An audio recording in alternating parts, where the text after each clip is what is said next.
I've opened a word processor to show how to print barcode labels for standard time. Turns out there are free fonts to do that, so you can use any program like MS Word, Excel, Pages, or Google Docs. I'm using the ID Automation HC39M font. Want to get it?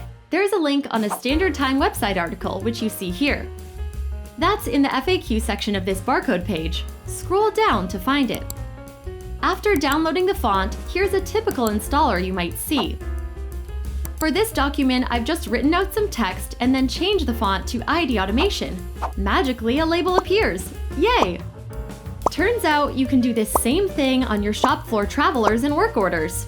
Just enter a work order number and set the font. Magic! Well, it's almost that simple. You'll notice asterisk characters at the beginning and end of each label. You'll need those to satisfy a stupid little barcode scanner quirk. Not all barcode fonts require that, but this one does. Suffice it to say, fonts can be used to print barcode labels. Pretty easy, actually. Okay, now that you know how to print barcode labels, you're probably wondering what labels to print. What does Standard Time want? The short answer is Standard Time wants an employee name, then a project name, and optionally a task name.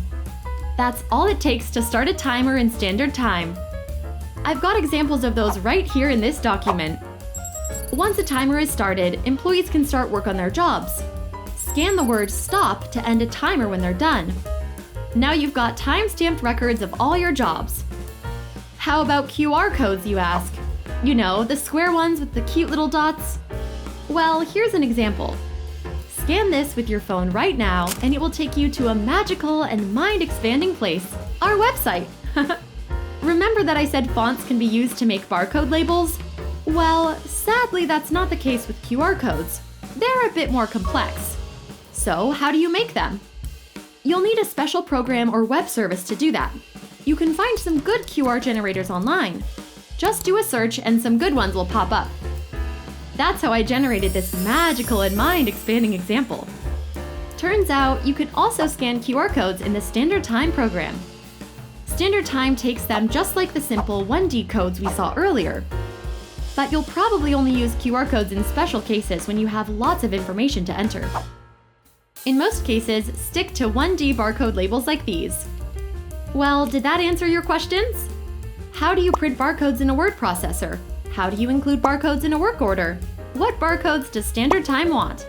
And how do you print QR codes? Hope so, I did my best. Now look for other barcoding videos for manufacturing and shop floor job tracking on this channel. That's what Standard Time is really all about. See you soon!